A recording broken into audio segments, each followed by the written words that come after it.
소염제랑 가래 있는 그 정도. 그다음에 위장.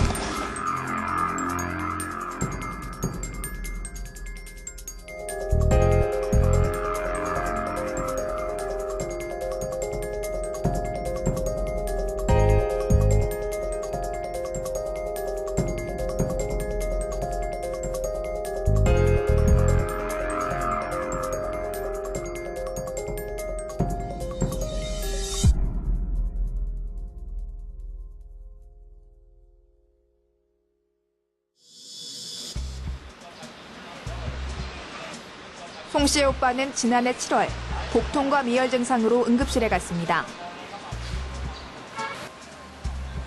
장염인 것 같다는 의사의 말에 대수롭지 않게 생각했지만 응급실을 찾은 다음 날 상황은 달라졌습니다. 간호사가 주사를 투약하자마자 갑자기 고열과 심한 경련 증상을 보인 겁니다. 훅 찌르고 갔는데 그 주위의 사람들이 뭔 주사를 하나 아가씨가 놓고 바로 뒤돌아서서 그냥 바짝 오그린 상태에서 사시나무 떠듯이 막 하게 막 식은땀을 막 떨어서 막 떠는데 이렇게 진정을 못 하더라고요. 막 나는 막 오빠 왜 그래 그래서 막 이렇게 막 하니까 그 떠는 걸 흔들어 이렇게 진정을 못 시키겠더라고요. 그러더니 조금 있더니 막 이제 열이 나서 그러는 건지 그렇게 열이 날 때 이렇게 떠드는 것 같아요. 열이 그때 막 좀 많이 났어요. 그랬더니 막 식은땀을 막 나는데 그 다음부터는 얼굴이 막 한강물처럼 빨개지더라고요. 놀란 송 씨는 간호사에게 항의했고 뒤늦게 항생제를 투약했다는 이야기를 들었습니다. 뭔 주사를 놨길래 이러냐 하더니 오빠 하는 얘기가 간호사가 뭔 주사를 하나 놓고 그 전에 이렇다는 거예요. 진정을 시키고 나서 이 주사 내용을 알 수 있느냐. 그랬더니 뭐 의사가 이제 없다고 이제 의사가 와봐야 된다 이렇게 얘기하는데 간호사 하는 얘기가 그 항생제다 이렇게 얘기를 하더라고요. 항생제 투약을 중단하자 안정을 찾았지만 송 씨의 오빠는 열흘간 병원 신세를 져야 했습니다. 송 씨는 오빠에게 왜 항생제 부작용이 생긴 것인지 여전히 의문스럽기만 합니다. 송 씨와 함께 병원을 찾아가 당시 진료 기록을 발급받았습니다. 송 씨의 오빠에게 투약된 항생제는 세프트리악손주와 메트리날주 두 종류. 세프트리악손주는 세균 감염 치료에 쓰이는 항균제입니다. 메트리날주는 기생충을 죽이는 항원충제입니다.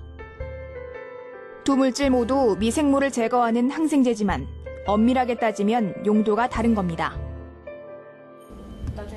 전문가들은 급성 장염 증상을 보인 환자에게 두 가지 항생제를 동시에 처방한 것은 과도한 처방일 뿐 아니라 적절하지 못한 처방이라고 지적합니다. 급성 장염에 항생제가 처방되는 것은 일반적으로 있을 수 있는 일입니다. 그런데 항생제를 갖다가 두 가지씩 쓰는 경우도 사실 흔치 않은 일이고 특히 제 견해로는 사용된 한 가지의 항생제는 현기성균이 폐혈증을 일으켰다거나 아니면은 또 항원충이 감염이 됐을 때 쓰는 특히 여성이 질염을 일으키는 원충이 감염됐을 때 쓰는 항생제인데 이것을 굳이 급성 장염에 썼다라는 것은 좀 이렇게 부적절한 면이 좀 있지 않았을까 좀 예측도 되고요. 그래서 환자한테 좀 그렇게 과도한 부작용이 나타나지 않았을까 그렇게 좀 예측이 됩니다. 이 같은 항생제 오용뿐 아니라 남용도 문제입니다. 특히 환자 접근성이 높은 1차 의료기관인 의연급 병원의 항생제 처방률이 높다는 게 문제입니다. 병원 규모별 항생제 사용량을 보면 병원 규모가 커질수록 항생제 사용량이 적었고 의연급에서는 상급 종합병원의 12배가 넘는 사용량을 보이는 것으로 나타났습니다. 실제로 항생제 과잉 처방이 얼마나 심각한지 알아보기 위해 병원을 찾아갔습니다. 감기 기운이 있다고 설명했더니 의사가 약을 처방해줍니다. 항생제랑 소염제랑 가래 있는 그 정도. 그다음에 위장. 단순 감기 증상을 얘기했는데 처방된 약은 모두 5가지. 항생제, 부신 호르몬제, 해열 진통 소염제, 제산제, 기침 증상을 완화해주는 약까지 들어있었습니다. 또 다른 병원을 찾아가 봤지만 마찬가지였습니다. 심지어 항생제 주사를 맞는 것이 어떠냐고 권유하기까지 합니다. 코가 막혔을 때 항생제까지 써야 될 것 같고요. 어쨌든 몸살기도 있고 약간 열감도 있는데 주사제 안 드릴까요? 아니면 약만 드릴까요? 이처럼 감기에 걸린 환자에게 항생제를 처방하는 경우는 주변에서 흔히 찾아볼 수 있습니다. 하지만 항생제는 바이러스 질환인 감기와 관련이 없고 2차 감염이 의심되는 상황에만 제한적으로 사용해야 합니다. 항생제가 필요한 감기는 이제 세균성 목감기라고 해서 전체 감기의 한 5% 되지 않는 아주 특징적인 증상을 갖고 있는 그런 화농성 질환인데 그런 제한된 경우에만 초기부터 항생제가 필요한 것이지 일반적인 감기 증상이 듣지 않는다고 해서 항생제를 사용하면 전혀 효과가 없습니다. 하지만 항생제 오남용은 어제 오늘의 일이 아닙니다. 전문가들은 쉽게 개선되지 않는 항생제 오남용의 원인을 관행이라고 설명합니다. 그동안 이제 그 진료를 하면서 얻은 경험들, 그래서 이런 환자들에서는 감기 증상이 있다 하더라도 항생제를 쓰면 더 빨리 좋아지더라. 그런 것들이 많이 이제 경험으로 축적돼 있기 때문에 이제 그런 걸 저희가 이제 감기에는 항생제가 필요 없습니다라고 말씀을 드려도 쉽게 고쳐지기 어려운 부분도 있을 것 같습니다. 의료기관의 인식이 점차 바뀌어야 한다는 지적이 나오는 이유입니다. 우리나라 국민들이 가장 많이 이용하는 데는 가까운 동네 의원이 되겠습니다. 그래서 의원의 기관수가 한 약 2만 개 정도가 넘고 있기 때문에 거기를 좀 많이 이용을 합니다. 그런데 이 바이러스 질환인 감기 등 급성 상기도 질환에 항생제가 효과가 없다라는 이런 인식, 이런 부분들이 점차적으로 좀 확산이 되어야 될 것으로 생각을 합니다. 항생제 오남용이 문제가 되는 이유는 항생제 내성을 유발하기 때문입니다. 항생제 내성이란 사람의 몸속에 들어온 균이 항생제의 저항력을 지녀 죽지 않게 된다는 겁니다. 어떤 균에 항생제를 썼어요. 그러니까 항생제를 계속 쓰게 되면 여기서 균이 다 죽는 건 아니겠죠. 살아남는 애들이 생겨요. 그러면 얘네들은 항생제에 저항할 수 있는 상태가 돼버린 거죠. 여러 가지 다양한 기전으로 존재가 되고 그러니까 생존을 하게 되고 이 생존에 관련된 거를 주위로 또 퍼뜨리게 돼요, 얘네들끼리. 그러면 이제 어느덧 항생제의 내성인 균들이 이제 증식이 많아지는 거죠. 항생제 내성균이 발현했다는 것은 결국 현존하는 항생제가 무용지물이 된다는 의미입니다. 이전에는 쉽게 치료할 수 있던 질병에 걸려도 치료되지 않고 죽을 수 있다는 겁니다. 게다가 항생제 내성균을 다시 죽일 수 있는 새로운 항생제가 개발되는 속도는 무척 더딥니다. 우리가 항생제 신약을 개발해서 새로운 계열의 항생제를 확보하게 된 것은 40년 동안 오로지 2개에 불과할 정도로 항생제 신약은 아주 크게 고갈되어 가고 있는 현실입니다. 항생제 오남용은 내성균뿐 아니라 그만큼 항생제 부작용이 나타날 확률도 높일 수 있습니다. 실제로 초기 감기에 항생제를 처방받았다가 피부 발진, 발열 등 부작용 증상을 경험한 사례를 주변에서 쉽게 접할 수 있습니다. 증상은 그냥 단순 감기였거든요.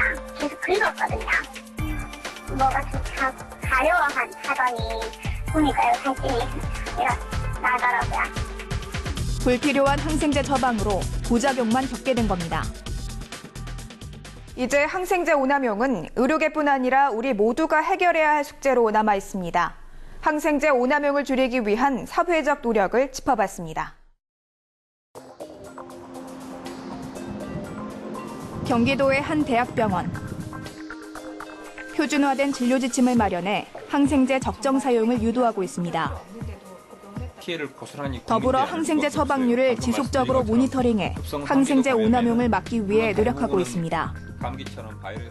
가장 기본적인 항생제를 짧게 쓰는 걸 목표를 하고 있고요. 그 활동의 일환으로 진료 길라잡이라는 걸 만들어서 원내에서 많이 활용을 하고 있습니다. 그래서 원내 입원 환자의 약 3분의 1은 그런 진료 길라잡이를 통해서 예방 목적의 항생제 사용을 가능한 한 최소한으로 사용하려고 노력하고 있고요. 항생제에 대한 인식 개선도 중요한 만큼 의료계 차원의 항생제 적정 처방 캠페인도 펼쳐졌습니다. 항생제는 반드시 필요한 상황에만 적절하게 처방하자는 취지로 마련된 겁니다. 캠페인의 목적은 결국 이 심각한 항생제 오남용에 대해서 일반 국민들과 의사들에게 알리고 이를 극복하기 위한 대책으로서 항생제 올바로 쓰기 운동을 한 것입니다. 그것을 위해서 내성의 심각성과 항생제를 올바로 쓰는 것이 얼마나 중요한지를 국민들에게 알려서 인식도를 올리고 궁극적으로 항생제가 더 올바르게 쓰여지기를 바라는 그런 목적 하에 캠페인을 벌여왔습니다. 정부기관도 항생제 오남용을 막기 위해 발벗고 나섰습니다.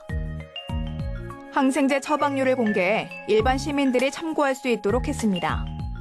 항생제 그 적정 사용에 대한 평가 결과는 해당 의료기관에 안내를 해서 자율적으로 좀 조정이 되는 그런 한편에 사실은 이제 동네 의원이라든가 병원을 이용하는 국민들한테도 필요한 정보라고 생각을 합니다. 심평원 홈페이지에도 국민들이 좀 이용할 수 있게 그 항생제를 좀 잘 쓰는 기간, 조금 미흡한 기간 이렇게 구분해서 지금 알려드리고 있고.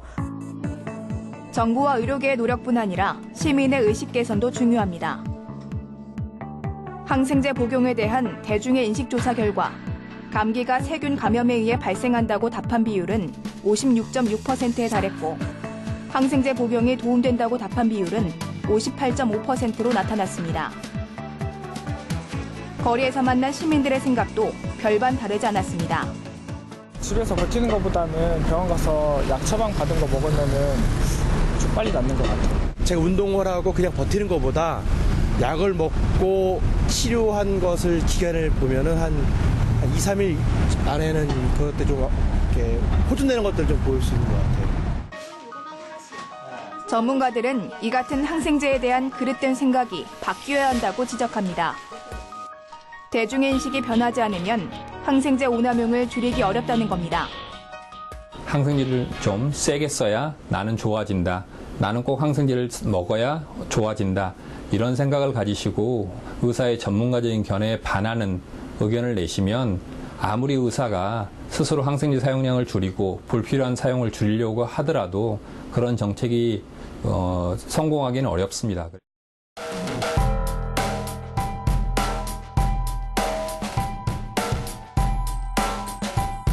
세균에 대항하는 인류의 강력한 무기 항생제. 항생제는 인류 역사에서 빼놓을 수 없는 위대한 발견이었습니다. 하지만 무분별한 항생제 오남용은 인류의 생존을 다시 위협하고 있습니다. 항생제 오남용을 줄이기 위한 우리 모두의 관심과 노력이 시급한 시점입니다.